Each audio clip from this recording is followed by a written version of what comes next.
Hey everybody, my name is Brendan Noble and I'm a young adult author. Welcome back to my Slavic Saturday series where we talk about Slavic history, mythology, and folklore specifically related to my Slavic fantasy series and the first book in the series, A Dagger in the Winds.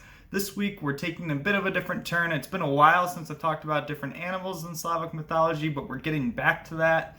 And this week I'm talking about one of my personal favorites, and that is the fox. But before I jump too much into talking about the fox, I just wanted to remind you guys that while I'm working on my edits for A Dagger in the Winds, I'm still looking for people to be advanced readers, which are early reviewers for the book who receive an ebook copy of the book in exchange for a review on either Amazon or your favorite retailer.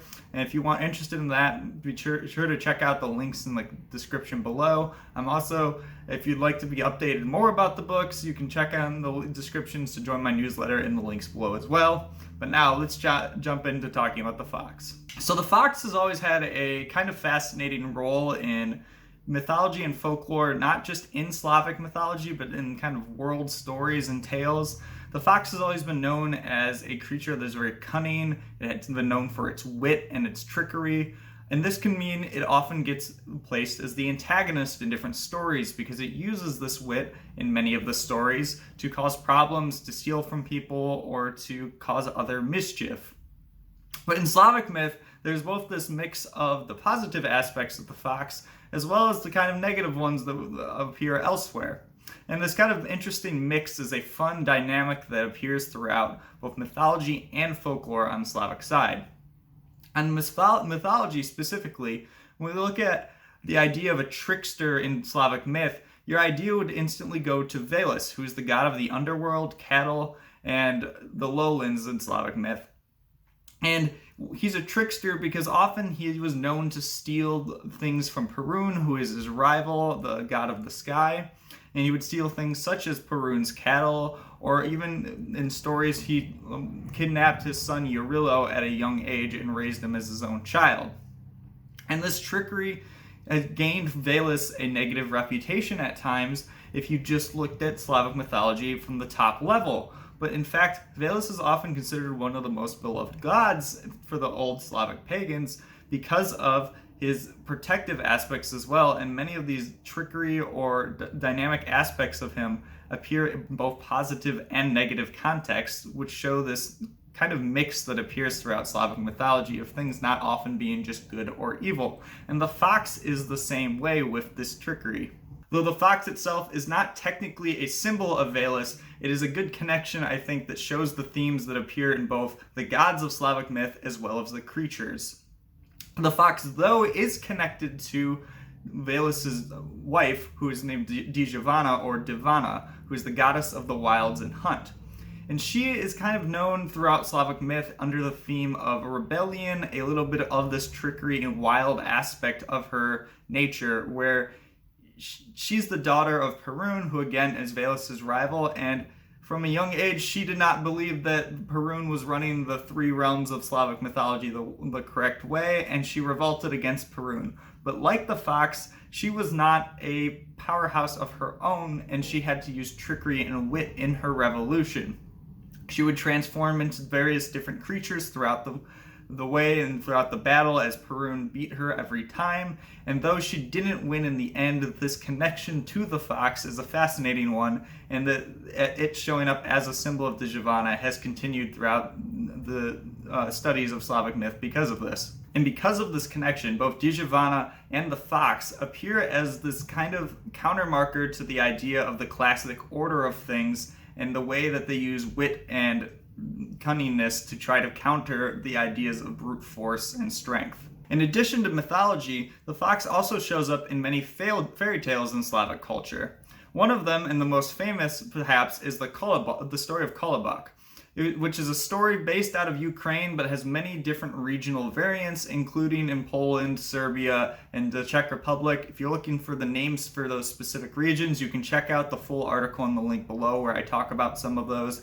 I just will struggle going over all of them in this video. In general, though, the story of the Kolobok is also very related to that of the gingerbread man in the Western tales, and it talks about a round bun-like pancake that is often popular in Ukraine and Russia.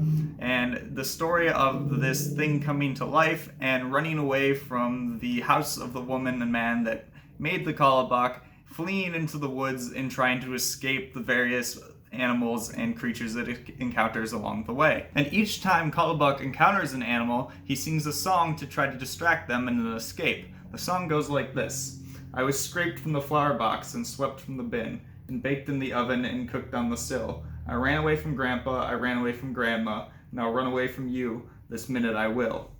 So on Kolobok's journey, this song works against the hare, the bear, and the wolf, but then he encounters the fox.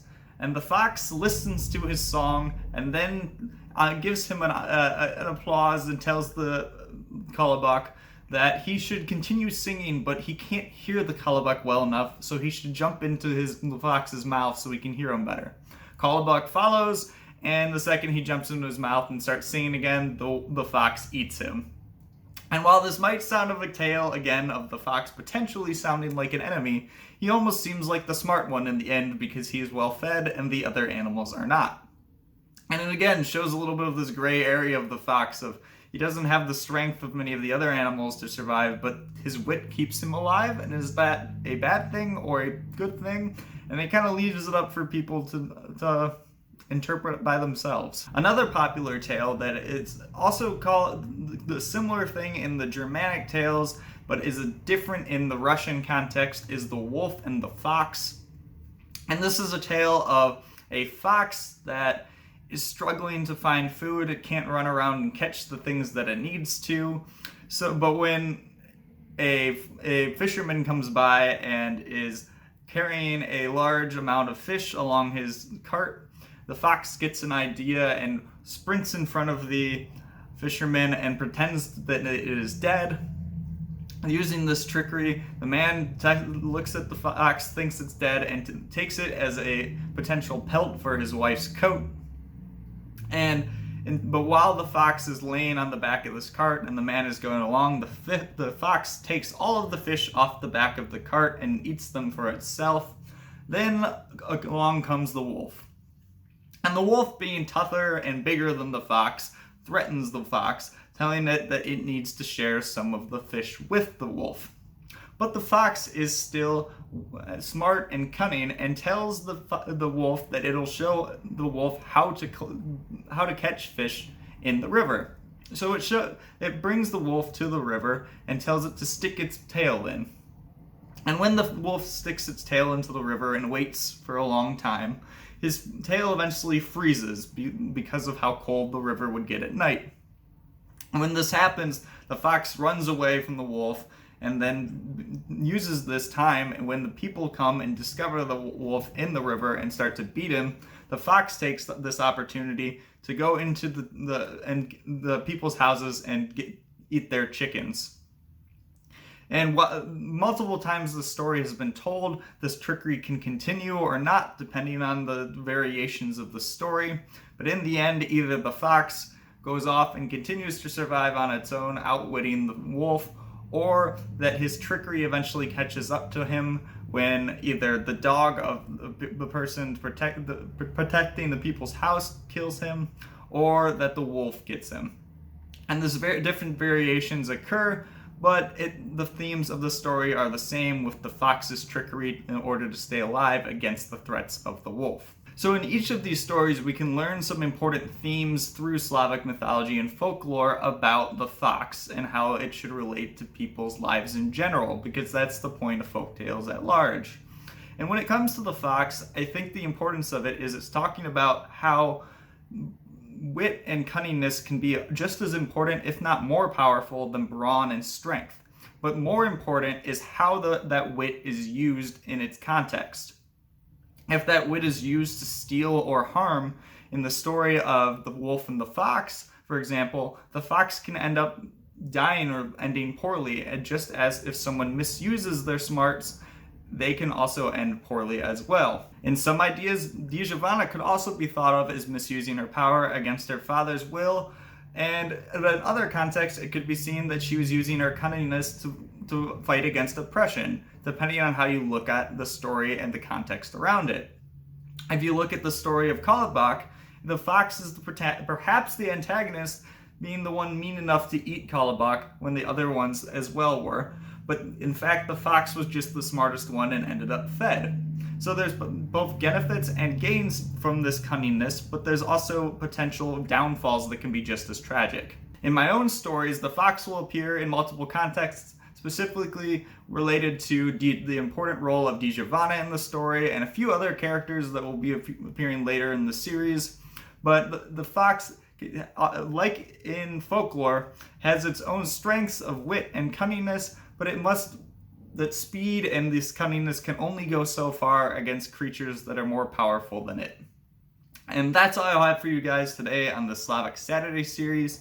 If you enjoyed this video, please remember to like and subscribe down below. I come out with these videos every Saturday. If you're interested in A Dagger in the Winds, remember to subscribe to my newsletter or consider being an advanced reader. And until then, I look forward to talking to you guys next week.